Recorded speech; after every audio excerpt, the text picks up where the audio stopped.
To, yi wannan haɗin ka magance sanyi da kanka a gida.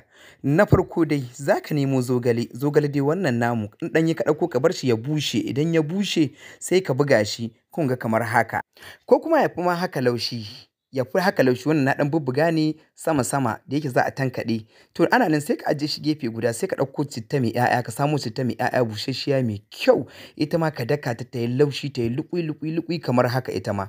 Daga nan sai ka nemo raihan, ma'ana shi ne ake cewa kafi amarya a wani guri. Shi ma sai ka daka shi in ya bushe, sai ka daka shi ka tankaɗe shi ya yi luƙui-luƙui ka ga kamar haka shi ma. Ana nan sai ka ajiye shi gefe guda sai ka ɗauko babbar gayya ma'ana karamfani. Daga nan in ka ɗauko karamfani sai ka daka shi ya yi luƙui shi ma ya yi tubus-tubus-tubus. Ana nan sai ka ɗauko wani mazubi.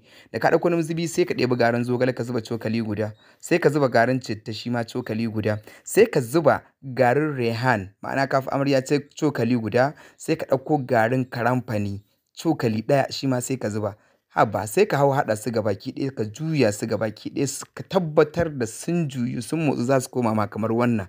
Suna komawa kamar haka sai ka ajiye shi gefe sai ka ɗauko kofinka mai kyau sai ka ɗauki teaspoon na wannan haɗin da ka yi sai ka zuba sai ka tafasa ruwan zafi ko kuma shayi mai zafi sai ka tsiyaya a ciki. Idan ka zuba za ka bar shi ne tsawon minti kamar 10 haka zuwa 20 ko 15, ma'ana sai ya wuce ka abubuwan ciki duka gabaki ɗaya sun ka tabbatar da sun jiƙu.